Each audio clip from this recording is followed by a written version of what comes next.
السلام علیکم۔ تم کب خود سے یاد کرتے ہو رب کو جب دنیا سے ٹھکرا دیے جاتے ہو؟ پھر کرتے ہو نا یاد رب کو؟ بتاؤ جاتے ہو نا اپنی چاہت مانگنے کے لیے اس کے پاس؟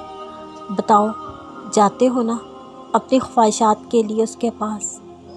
وہ جو خود تمہیں اپنی محبت سے نوازنا چاہتا ہے، بتاؤ جاتے ہو نا دنیا کی چاہت کے لیے اس کے پاس؟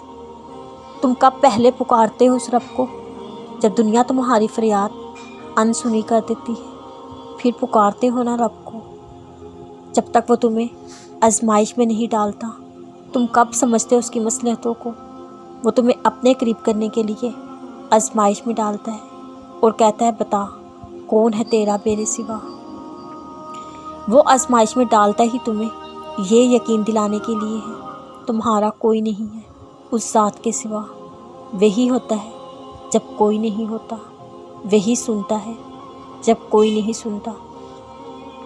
یہ دنیا کے سہارے سب عارضی ہیں، یہ دنیا کی چاہتے سب وقتی ہیں۔ بس اللہ کی مدد تم سے ایک دعا دور ہے، بس اس کے ایک کن کی بات ہے۔ بس تم ہمت نہ ہارنا، خود کو اکیلا نہ سمجھنا۔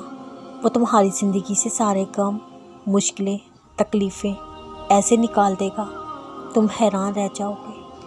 تم اللہ کی مان لو، وہ تمہاری مان لے گا۔ جب تم اللہ کی راضی کی خاطر سر جھکا لیتے ہو، اس کا ہر فیصلہ مان لیتے ہو، صبر کے ساتھ دعاؤں کی ڈور تھامے رکھتے ہو، تو اس پل وہ آزمائشوں کی سب گیریں کھول دیتا ہے۔ پھر موزوں کا رخ تمہاری جانب موڑ کر تمہارے صبر کا انعام بھیج دیتا ہے جو اللہ نے تمہیں دیا۔ تم اس پر راضی ہو جو، پھر جو تم اللہ سے مانگ رہے ہو وہ تمہیں دے کر راضی کر دے گا۔ اس دیر میں بھی خیر چھپی ہے۔ کچھ دعائیں فوراً قبول نہیں ہوتی کیونکہ وہ ہمارے لیے بہتر نہیں ہوتی، اس لیے اللہ ہمارا دل ان دعاؤں سے موڑ کر مطمئن کر دیتا ہے۔ پر کچھ دعائیں بڑی ضدی ہوتی ہیں، ہمارے لاکھ چاہنے کے باوجود بھی ہمارا پیچھا نہیں چھوڑتی، سب کچھ ختم ہو جانے کے بعد بھی قبولیت کا انتظار کرتی ہیں، ناممکن نظر آنے پر بھی موزوں کے دروازے پر دستک دیتی رہتی ہیں، اور مسلسل دستک سے دروازہ کھل جاتا ہے۔ پھر جو ہمیں نصیب سے نہ ملنا ہو وہ بھی موزوں سے مل جاتا ہے۔ بے شک جو انتظار اللہ کی رضا کے لیے کیا جائے وہ کبھی رائے کا نہیں جاتا۔ اللہ تو بہت مہربان ہے، وہ اپنے بندوں سے راضی ہو جاتا ہے۔